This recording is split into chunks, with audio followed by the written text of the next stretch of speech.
খেয়ে বের হতে হবে ঈদুল ফিতরে, আর না খেয়ে বের হতে হবে ঈদুল আজহাতে। আনাস রাদিয়াল্লাহু তাআলা আনহু বলেন, ইয়াকুল রাসূলুল্লাহ সাল্লাল্লাহু আলাইহি সাল্লাম কাবলা ইয়াযহাবিল মুসাল্লা তামারাতিন, ঈদের মাঠে যাওয়ার পূর্বে আল্লাহ রাসূল কয়েকটা খেজুর খেয়ে নিতেন। ইয়াকুল বিতরান, বিজোড় খেজুর খেতেন, বিজোড় খেজুর খেতেন। বুরায়দা রাদিয়াল্লাহু তাআলা আনহু বলেন, ইয়াতাম রাসূলুল্লাহ সাল্লাল্লাহু আলাইহি সাল্লাম কাবলা ইসাল্লিয়াল ফিতর, ঈদুল ফিতর পড়ার আগেই আল্লাহ রাসূল খেতেন। ওয়ালা ইয়াতাম ইলা ইসাল্লিয়া, আর কুরবানির সালাতের পরে খেতেন। তাহলে ঈদুল ফিতরে আগে খেতেন, ঈদুল আজহাতে পরে খেতেন। 3 নম্বর গেল।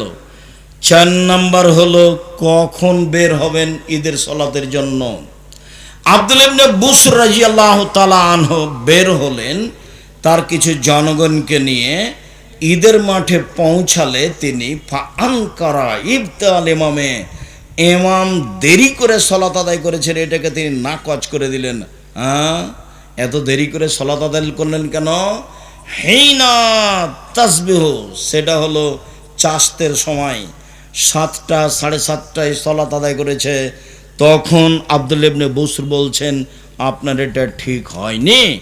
কাদ ফারাগানা হাজি সাত, এই সময় আমরা রাসূলের যুগে সালাত শেষ করে দিয়েছি, এখন আপনি সালাত শুরু করবেন মানে? তার মানে ঈদের সালাত শুরু হবে সূর্য ওঠার পরে। বাংলাদেশে কালিকাপুরে, রাজশাহীতে ঈদের সালাত শুরু হচ্ছে 7:30টা, 8টা, 9টায়। ঢাকার ঈদগাহে মাঠে একটা হলো 8টায়, একটা হলো 9টায়, একটা হলো 10টা। ধর্ম পৈতৃক সম্পত্তি, যার যা মনে লাগে সে তা করবে। ঈদের সালাত হবে সূর্য ওঠার পরপরই, 6টায়, 6:30টায়, ঠেকে না হয় 7টা, এর পরে যেতে পারে না। প্রয়োজনে মাঠ বড় হবে, তবুও হচ্ছে না। প্রয়োজনে মাঠ ভাগ হবে, এক ঈদের মাঠে একাধিকবার সালাত হবে না। সারা দুনিয়ার মানুষ করলে সারা দুনিয়ার মানুষ ইবাদতি, তারা রাসূলের সুন্নাত মানে না। কথা আরো আছে, খুব খেয়াল করে থাকতে হয়। এই ছেলে, সম্মানিত দিনী ভাই বোন, কখন বের হবেন, কিভাবে বের হবেন? পায়ে হেঁটে। এখরজ রাসূলুল্লাহ সাল্লাল্লাহু আলাইহি ওয়াসাল্লাম মাসিয়ান ইয়ারজু মাসিয়ান, আল্লাহর নবী পায়ে হেঁটে ঈদের মাঠে যেতেন, পায়ে হেঁটে ঈদের মাঠ থেকে আসতেন। পরে ভুলে যেতে পারে আর একটা কথা রেখে রেখে 6। আনাস বলছেন, এজা কানা ইয়ামুল ঈদ খালাফাত তারিকা, যেদিন ঈদের দিন হতো আল্লাহ রাসূল রাস্তা পরিবর্তন করতেন, একটা দিয়ে যেতেন আর একটা দিয়ে আসতেন। অল্প হলেও পরিবর্তন করার চেষ্টা করবেন। এইবার তাকবীর, এখনো ঈদের মাঠ থেকে, বাড়ি থেকে বের হয়নি, এখনো কোথায় আছি? বাড়িতেই আছি, এখন বের হব, তার প্রস্তুতি। ইবনু শিহাব জোহরি বলেন, কানান নাস হিনা মা ইয়াখরুজুনা ইউকাব্বিরুনা, বাড়ি থেকে বের হওয়ার সময় তাকবীর শুরু করতেন, হাত্তা ইয়াসুলুল মুসাল্লা, ঈদের মাঠে যাওয়া পর্যন্ত। বাড়ি থেকে বের হওয়ার সময় বলতেন ঈদুল ফিতরে, আল্লাহু আকবার, আল্লাহু আকবার, লা ইলাহা ইল্লাল্লাহ, আল্লাহু আকবার, আল্লাহু আকবার, ওয়ালিল্লাহিল হামদ, আল্লাহু আকবার কাবীরা, আলহামদুলিল্লাহ কাসীরা, সুবহানাল্লাহি বুকরাতাও আসিলা। এই দুয়ার আমি কোনোদিন প্রমাণ পেশ করতে পারিনি, যার কারণে এটা বলি না। এমনি বলবে সুবহানাল্লাহ, আলহামদুলিল্লাহ, আল্লাহু আকবার বলবে, অন্যথায় এটা বলবে, আল্লাহু আকবার, আল্লাহু আকবার, লা ইলাহা ইল্লাল্লাহ, আল্লাহু আকবার, আল্লাহু আকবার, ওয়ালিল্লাহিল হামদ।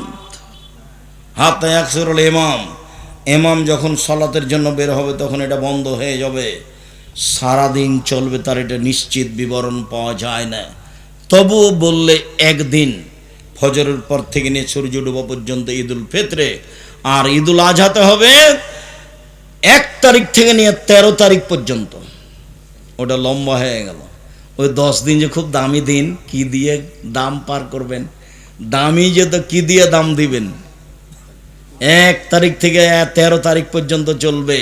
আল্লাহু আকবার, আল্লাহু আকবার, লা ইলাহা ইল্লাল্লাহ, আল্লাহু আকবার, আল্লাহু আকবার, ওয়ালিল্লাহিল হামদ। খালি যারা হজ করতে গেছে তারা নাই খালি বলছে লাব্বাইক আল্লাহুম্মা লাব্বাইক লাব্বাইক লা শারীকা লাক লাব্বাইক ইন্নাল হামদা ওয়া নি'মাতা লাক ওয়াল মুলক লা শারীকা লাক।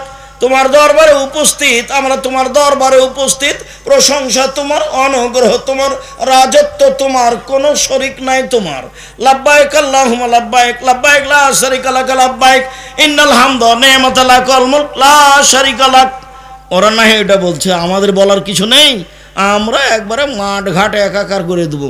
আল্লাহু আকবার আল্লাহু আকবার লা ইলাহা ইল্লাল্লাহ আল্লাহু আকবার আল্লাহু আকবার লিল্লাহিল হামদ।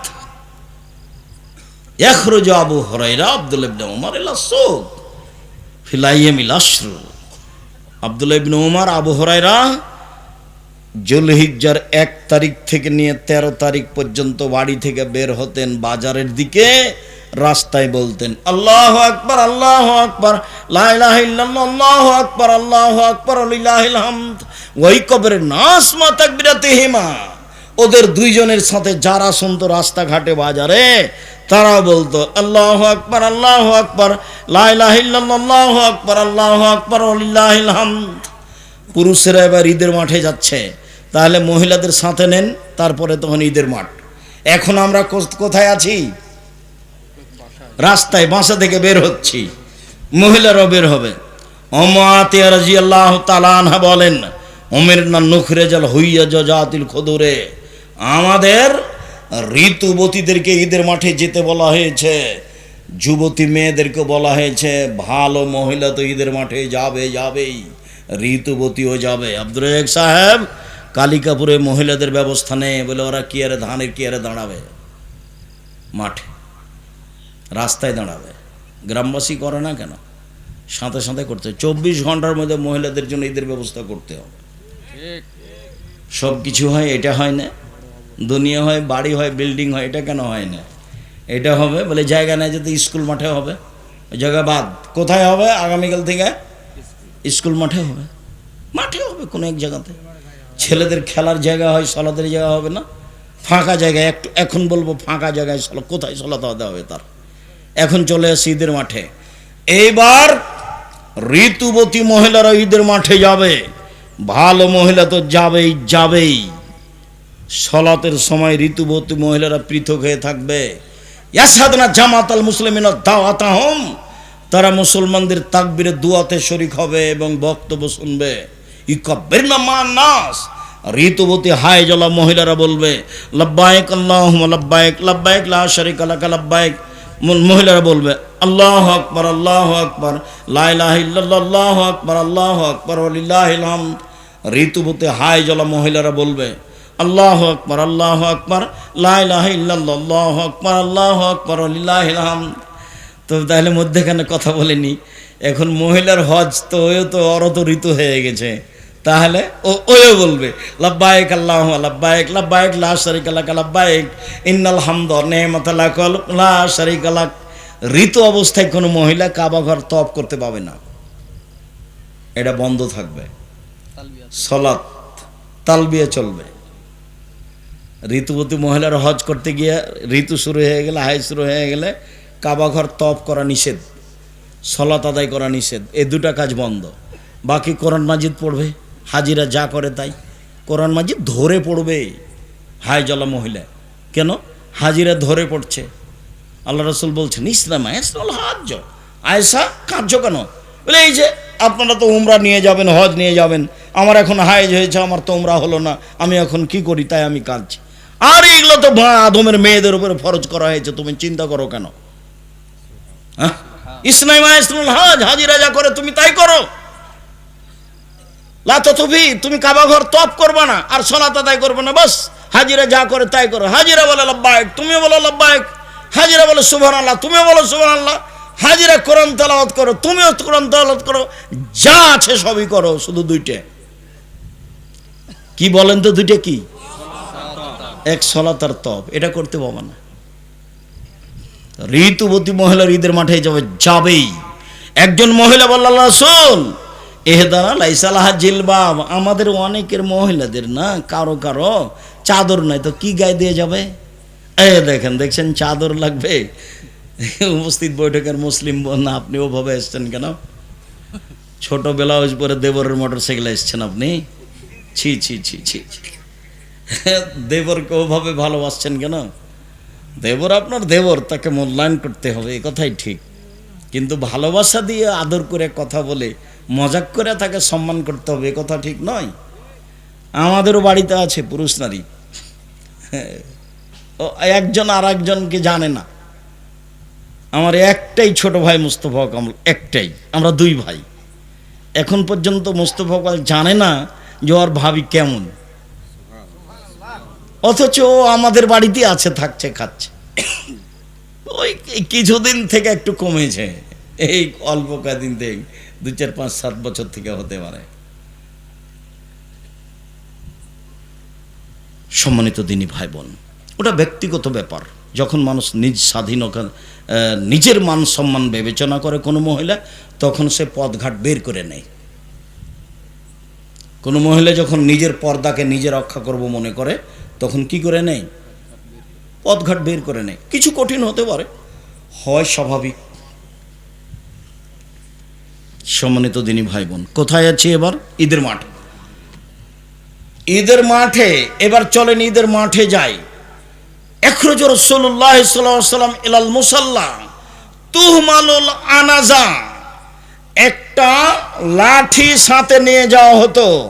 ফানসেবা বাইনা ইয়াদাইহি, লাঠিটা সূত্রা হিসাবে গেড়ে দেওয়া হতো। ফাইসাল্লি আলাইহা, আল্লাহ রাসূল সে লাঠির দিকে মুখ করে সালাত আদায় করতেন।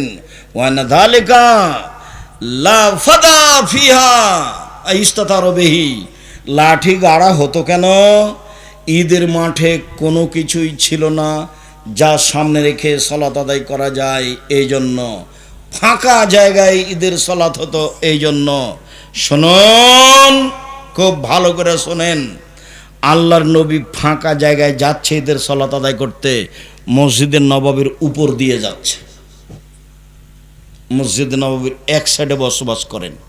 মসজিদে নববী এমন মসজিদ যেখানে 2 রাকাত সালাত আদায় করলে অন্য মসজিদের চেয়ে 1000 গুণ বেশি নেকি হবে।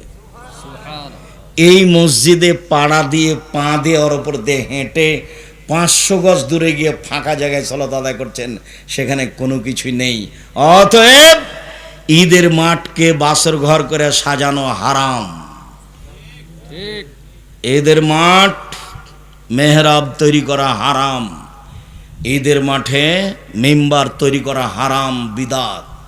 ঈদের মাঠে বাঁশ দিয়ে সাজানো বাসর ঘর করা, 3-4 বার সালাতের জন্য ঢাকার সেই জাতীয় ঈদগাহের মতো, এগুলো সব কাবিরা গুনাহ, হারাম। আব্দুর রাজ্জাক সাহেব দুনিয়াবাসী করছে, যে শুধু দুনিয়াবাসী না, সারা পৃথিবী করবে। শিরক আর বেদাত মানুষের কাছে প্রিয় হয়ে যাবে। শিরক আর বেদাত মানুষের কাছে কি হয়ে যাবে? প্রিয় হয়ে যাবে। ও তো কোনো সময় বলবে না যে এভাবে কিয়াম করে, এভাবে মিলাদ করা বিদাত। ও তো ইবাদত মনে করে করছে। আপনি আহলে হাদিস মানুষ, আপনি কি কম করেন? আপনি তার চেয়ে বেশি করেন বিদাত। ওর 10টা চলে, তো আপনার যদি একটা চলে, তো তার 10টা চলবে। আপনি তো বেদাত করতে খুব মজবুত। আপনি ইফতার দেরি করে করেন। আমি বলছি যে হাদিসে যা বলছে তাতে সরকারিভাবে সূর্য ওঠার যে সময় দেওয়া আছে তার 30 মিনিট আগে হতে হবে, তাহলে হাদিসের উপর আমল হবে। তা আপনিও বলছেন যে একটু দেরি করি 3 মিনিট, তো কি হলো এটা? আপনি রমজান মাসে একবারে ডাকছেন, আপনারা একবারে আস্ত আহলে হাদিসের মসজিদে বলছে আপনারা উঠেন, সাহারি খান, আর 20 মিনিট আছে, 5 মিনিট আছে। এত মাতাব্বরি পেলেন কোথায়? কে বললো আপনাকে এগুলো? হ্যাঁ, কেউ আপনাকে কিছু বলে না? আপনার হুঁশ হয় না? ওই সময় আপনি চিল্লান তো কেউ তো তারাবি পড়ে। আমি তো জামাতে তারাবি পড়ি না। আমি তো ওই রাত্রি 10টায় বা 11টায় বা 12টায় বা 1টায় উঠে সালাত শুরু করেছি। আমি তো আজান, ফজর আজান পর্যন্ত সালাত আদায় করবো। তা আপনি যে চিল্লাচ্ছেন যে এখন 3টে বাজে আপনারা উঠেন, তারপর মাঝে মধ্যে কোরআন মাজিদ পড়ছেন, গাজাল পড়ছেন, তা আপনার গাজালের কারণে তো আমি ইবাদত করতে পারছি না। আপনি একটা আস্ত বেদাতি বদ মানুষ। আপনি বলছেন যে আমি ভালো দেখাচ্ছি, ওই ভালো রসুল দেখাননি, সাহাবী দেখানোর প্রয়োজন নাই। দিলে আজান দিতে হবে, নাহলে কিছু না। আগেকার আমার মা চাচিরা কি দেখে ভাত রান্না করতো? 3 তারা, 7 তারা, 3 তারা, এই যে সেটা করব। আপনার চিৎকার শুনতে রাজি নই, সাইরিন বাজানো শুনতে রাজি নই, আপনারা উঠেন শুনতে রাজি নই, 5 মিনিট আছে শুনতে রাজি নই। সব হারাম, সব বেদাত। ঈদের মাঠে সব কিছুই হারাম। ঈদের মাঠ নিতান্তই যদি মনে করে যে আমরা যদি না প্রাচীর দিই তাহলে দখল করে নেবে অন্যরা, তাহলে ঘেরাও প্রাচীর দিতে পারে, তাছাড়া কোনো কিছু চলবে না। কথা বোঝা যায়নি? ফাওয়াল শাইনি আব্দবহি সলাহ, ঈদের মাঠে প্রথম হবে সলাৎ, তারপরে হবে বক্তব্য। আগে বক্তব্য হবে না, আগে বক্তব্য হবে না, আগে কেউ কিছু বলতে করতে পাবে না। প্রথম কাজ কি হবে? সলাৎ। সালাম ফেরার পরে ইমাম মুক্তাদিদের দিকে মুখামুখি হয়ে বক্তব্য দিবেন। বক্তব্যের এক পর্যায়ে দান করতে বলবেন। আল্লাহর নবী বললেন মহিলাদেরকে, ইয়া মাসার নিসায়ে তাসাদ্দাকনা ফাইন উরিতুকুন্না আকসারাল নারে, মহিলারা শোনো, তোমরা দান করো, আমি তোমাদের অধিক অংশ জাহান্নামে দেখছি। জাহান্নাম থেকে বাঁচার সবচেয়ে বড় পয়েন্ট হলো দান। আল্লাহ রাসূল বললেন, পৃথিবীর মানুষ খেজুরের মূল অংশ আর খেজুরের বীজ আঁঠি, এই দুইটার মধ্যে একেবারে হালকা তরল একটা সাদা পদার্থ আছে। দেখেছেন কোনোদিন? আল্লাহ নবী বলছেন যে এইটার সমান দান করে তুমি জাহান্নাম থেকে বাঁচো। 2 টাকা হলো দান, 50 পয়সা হলো দান করে তুমি বাঁচো জাহান্নাম থেকে। মানে দানই মানুষকে জাহান্নাম থেকে বাঁচাতে পারে। হাদিস তো সব বুখারী মুসলিম। এবার শেষে চলে আসলাম, আজকের মতো আলোচনা শেষ করতে যাচ্ছি। দোয়া হবে না কিন্তু সালাত শেষে 2 রাকাত সালাত আদায় করে বক্তব্য দিয়ে সুবহানাকাল্লাহুম্মা ওয়া বিহামদিকা আশহাদু আল্লা ইলাহা ইল্লা আনতা আস্তাগফিরুকা কত বলে চলে যাবে, মাঠ ছেড়ে দিবে। হাত তুলে দোয়া হবে না, হাত তুলে দোয়া করা সবাই মিলে বিদাত।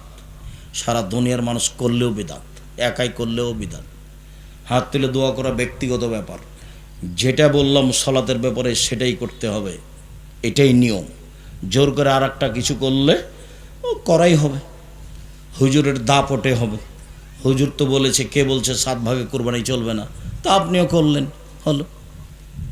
তো হুজুর বলেছে, কে বলেছে হাত তুলে দেওয়া চলবে না, কে বলেছে আগে বক্তব্য দেওয়া যাবে না, তা আগে বক্তব্য দিল, ঠাঁসানে চেয়ারম্যান দিল, মেম্বার দিল, তারপর হুজুরও দিল।